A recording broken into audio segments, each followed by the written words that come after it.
जय श्री ओम नमः सिद्धेभ्य। आदरणीय अध्यक्ष, उपस्थित विद्वान और सभी साधर्मी और मेरे प्यारे विद्यार्थी सभी को सादर जय जिनेन्द्र। आज की इस परिचर्चा में ज्ञानाधिकार प्रारंभ हो रहा है। ज्ञानाधिकार में स्टार्टिंग में आपको केवल ज्ञान का स्वरूप समझने के लिए मिलेगा। उसके पश्चात मति ज्ञान और श्रुत ज्ञान आदि की भी चर्चा जो कल आपको देखने के लिए मिलेगी, वो भी चर्चा इस ज्ञानाधिकार के अंतर्गत आएगी।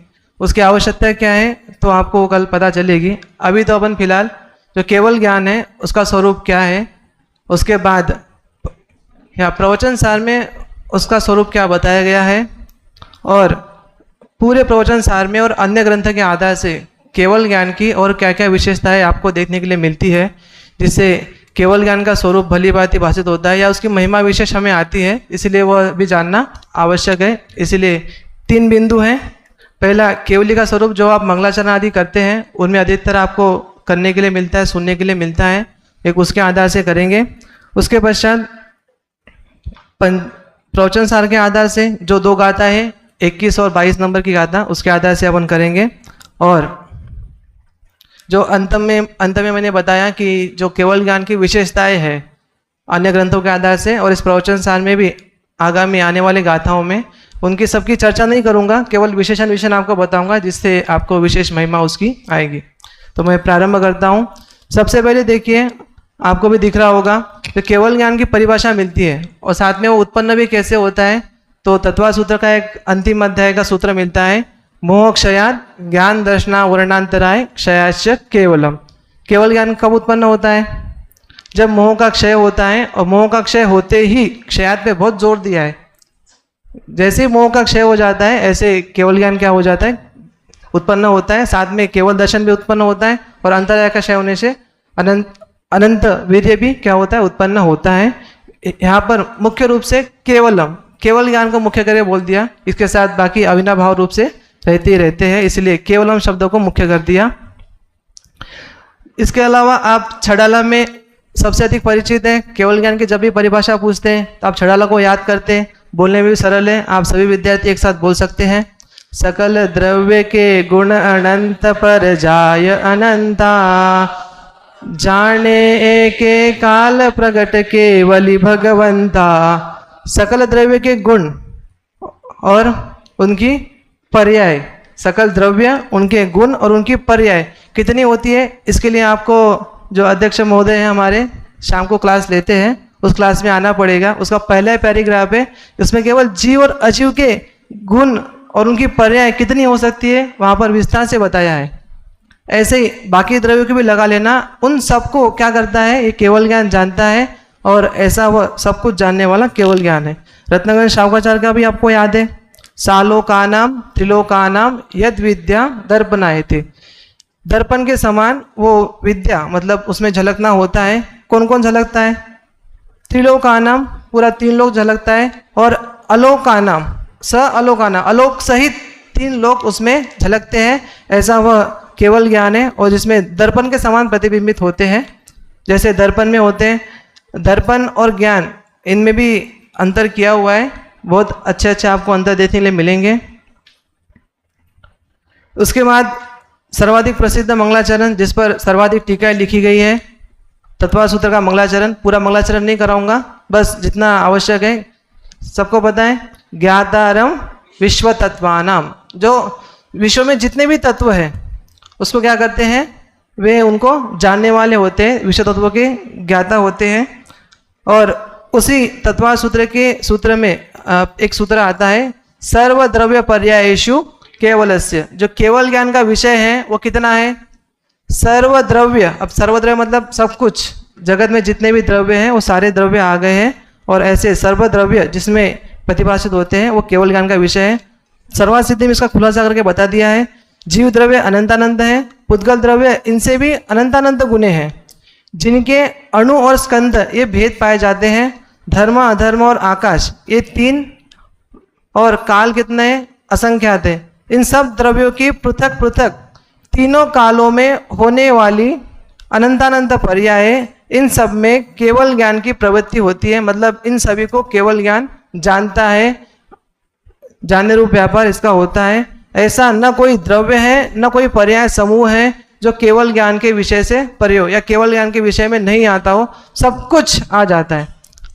दादा तो यहाँ तक उदाहरण देते थे सब कुछ में कि अपन कुछ दरवाजा बंद करके कोई काम कर रहे तो केवल ज्ञान में आ रहा होगा कि नहीं आ रहा होगा, कह रहे वो भी आ रहा है, नहीं आ रहा होगा तो हम केवल ज्ञान पर प्रश्न चिन्ह खड़ा करेंगे और हम केवल ज्ञान को आगे बात आएगी दिव्य कौन कहेगा।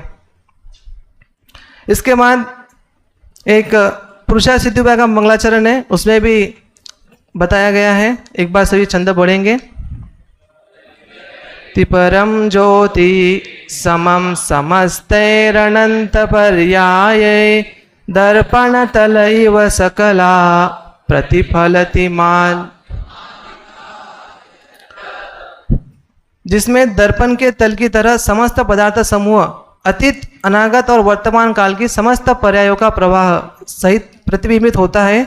वह सर्वोत्कृष्ट शुद्ध चेतना रूप प्रकाश सदा जयवंत वर्तो। प्रकाश मतलब यहाँ पर क्या अर्थ किया, केवल ज्ञान। केवल ज्ञान में ये सब चीजें होती है, तो एक तरह से केवल ज्ञान को ही यहाँ पर क्या करना चाह रहे हैं, केवल ज्ञान रूपी ज्योति को नमस्कार करना चाहते हैं। आचार्य अमृतचंद्र की विशेषता रही है वो ज्ञान का जहाँ भी प्रयोग होना हो वो केवल ज्ञान ऐसे डायरेक्ट प्रयोग नहीं करेंगे, ज्ञान ज्योति ही शब्द का प्रयोग करेंगे और उसी को ही वे प्रयोग करके नमस्कार करेंगे। इसके बाद नियम सार की एक गाथा आपको देखने लिए मिलेगी, उसमें भी मूर्त अमूर्त मतलब ऐसे जोड़े बना करके बता दिया कि ऐसे जगत में जितने भी विभाजन होते हैं पदार्थों के, उन सभी पदार्थों के उस विभाजनों के सहित वो जानने में आता है, ऐसा अतीन्द्रिय ज्ञान होता है। एक बार सब गाथा बोल लीजिए। मुत्तम मुत्तम दौवम चेयन मियरम सगम च सौवम च पेच्छन्तस्सदुनाणम पच्चखा वनिंदियम होई। मूर्त अमूर्त चेतन अचेतन द्रव्य को स्व को सभी को देखने जानने वाला ज्ञान अतीन्द्रिय प्रत्यक्ष होता है। यहाँ पर भी वो केवल ज्ञान की बात कर रहे हैं। तो जैसे पूर्व कल बात हो ही चुकी थी कि जो शुद्धोपयोग है उसका फल क्या मिलता है, अतीन्द्रिय ज्ञान और अतीन्द्रिय सुख। तो यहाँ पर आज अतीन्द्रिय ज्ञान की चर्चा करने वाले हैं जिसका अपर नाम क्या है, केवल ज्ञान। तो अब आज इस प्रवचन सार परिचर्चा के अंतर्गत जो आज की जो मुख्य गाथा है उस गाथा पर अपन आज चर्चा करते हैं। एक बार सभी गाथा पढ़ लीजिए, फिर पद्यानुवाद आप बाद में पढ़ लीजिएगा, जिससे आपका विषय समझ में आ जाएगा। फिर पद्यानुवाद से विषय और क्लियर हो जाएगा। चलिए।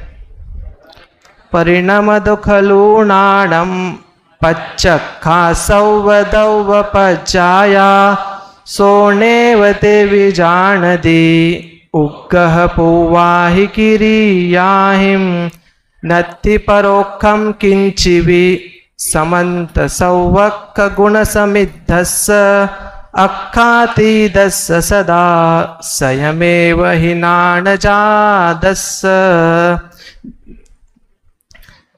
इसमें कुछ विशेषण आए हुए हैं, उस विशेषणों के आधार से ही आपको केवल ज्ञान का भावासन कराते हैं। एक मैं शुरू में भी बोलने वाला था बात, अंत में बोलूँगा, अभी बीच में बोलना चाहता हूँ। हम जो केवल ज्ञान का ज्ञान कर रहे हैं इसका मात्र ज्ञान ही करना है, इससे कोई अपेक्षा नहीं रखनी है कि हम केवल ज्ञान का ज्ञान करने से हमें केवल ज्ञान हो जाएगा, क्योंकि केवल ज्ञान के लक्ष्य से भी केवल ज्ञान उत्पन्न नहीं होता है। ये बात आपको समझनी चाहिए। ये मैं शुरू में ही बोलने वाला था, अभी याद आ गया इसलिए मैंने बीच में बोल दिया। अंत में जरूर इस बात को दोबारा बोलूंगा। देखिए, पच्चखा सौवदौवपज्जाया, किसके, जो केवल ज्ञानी होते हैं, अतीन्द्रिय ज्ञानी होते हैं, उनके कह रहे कि जितने भी सौवदौवपज्जाया, जितने भी द्रव्य और गुण उनकी पर्याय है वो सारी कैसे होती है, प्रत्यक्ष होती है। प्रत्यक्ष का अर्थ क्या है,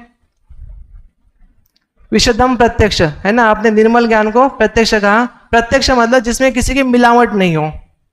विशुद्ध निर्मल कब कहलाएगा, समय सार में आता है। जयचंद छाबड़ा जब भावार्थ लिखते हैं तब उसमें एक बात बताते हैं कि अशुद्धता, मलिनता परद्रव्य के संयोग से आती है। ऐसे ज्ञान भी जब परद्रव्य का आश्रय ले रहा हो तब उसमें क्या आ रही, मलिनता आ रही, निर्मलता नष्ट हो रही है। तो ऐसे यहाँ पर प्रत्यक्ष, प्रत्यक्ष का अर्थ क्या किया है, निर्मल, जो बिल्कुल निर्मल जानता है, स्पष्ट जानता है। ऐसे किसको जानता है, सर्व द्रव्य गुण पर्यायों को जानता है। और कैसे जानता है, ते उग्ग पूवाहिम क्रियाहिम चेव विजानादि। विजानादि मतलब जानता है। कैसे जानता है?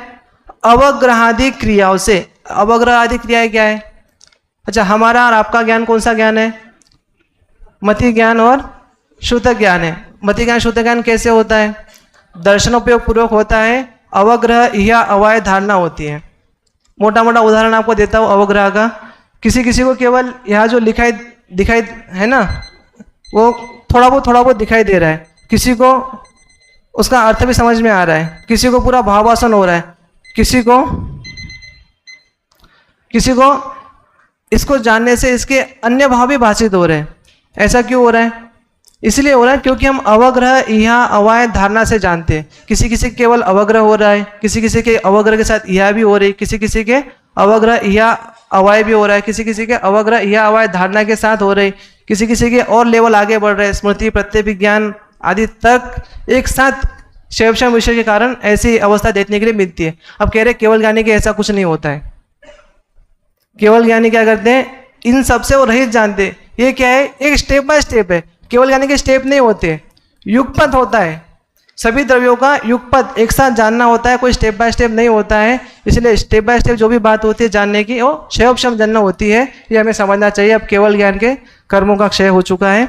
आगे समंत सौवक्ख गुण समिद्धस्य, इसमें थोड़े दो अर्थ निकलते हैं।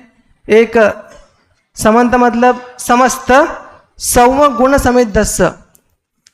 सौवक्ख, सव अक्ष, अक्ष मतलब इंद्रिया। तो सारे इंद्रियों में जितनी क्वालिटियां पाई जाती है, सारी इंद्रियों में जितनी क्वालिटियां पाई जाती है, उस सारी क्वालिटियां केवल ज्ञानी क्या कर लेता है? कवर कर लेता है। अब जैसे इंद्रिय है, इंद्रियों को स्पर्श करना पड़ता है, मतलब स्पर्श इंद्रिय को स्पर्श करना पड़ता है, रस इंद्रिय को चखना पड़ता है, तब जाके क्या होता है? ज्ञान होता है। केवल ज्ञान को ऐसा करने की जरूरत नहीं है, स्पर्श करने की जरूरत नहीं है, रसना करने की जरूरत नहीं है, बस केवल डायरेक्ट जानना होता है। तो सारी क्वालिटियां कैसे जानता है? अपने आत्मा प्रदेशों से ही जानता है। आत्मा के प्रदेश ज्ञान में रहते हैं। ज्ञान आत्मा दोनों एक ही है। आगे आगे सब बातें आएगी, बहुत अच्छी चर्चा आगे आने वाली है। तो सर्व ओर से सर्व इंद्रिय गुणों से समृद्ध है। स्पर्शादि गुणों को सर्वात्मा प्रदेशों से वह जानता है। सदा अक्खातीतस्य, अक्खातीत मतलब अक्खा मतलब इंद्रिया, और इंद्रियों से क्या है? वह तीत मतलब रहित है। उनके अवलंबन के बिना वह जानता है। मति ज्ञान श्रुत ज्ञान है, वह इंद्रियों के अवलंबन से जानते थे। अभी केवल ज्ञान है, इनमें इंद्रिय और मन का अवलंबन बिल्कुल भी नहीं है, ऐसा यहाँ पर कहते हैं। स्वयमेव ही नान जादस्य, इस बात को स्पष्ट करने की आवश्यकता नहीं है। कल जो आपने स्वयंभू की गाथा पढ़ी, वो स्वयंभू की गाथा यहाँ पर आप लगा लेना। किंची भी परोक्षम नत्थि, ऊपर जितने भी कारण बताए, इन कारणों से या इन सब बातों से किंचित मात्र भी, किंचित भी उनके परोक्ष नहीं होता है, सब प्रत्यक्ष होता है। ये सब बातें यहाँ पर इस गाथा के माध्यम से बताई। अब थोड़ा सा आपको विशेष समझने के लिए एक बार इसका पद्यमात पढ़ लीजिए, फिर जो विषय रहेगा केवल ज्ञान के जो विशेषण है, केवल विशेषण आपको गिनाऊंगा, उसका एक्सप्लेन नहीं करूंगा। सभी गाथा पढ़ लीजिए।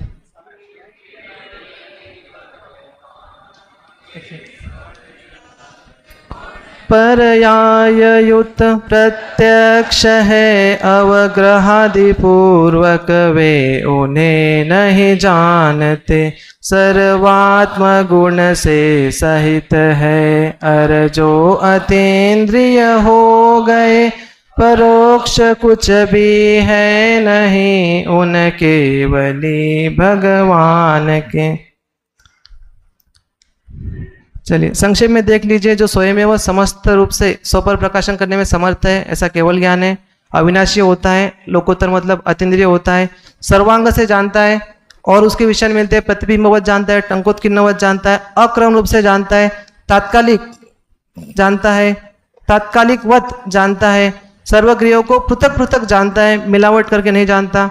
और आगे ये सब विषय आने वाले आज और कल की चर्चा में। सर्वगत है, आत्मगत है, स्वपर प्रकाशक है, ज्ञेय प्रमाण है, आत्मा से हीनाधिक नहीं है, आत्मा से पृथक भी नहीं है।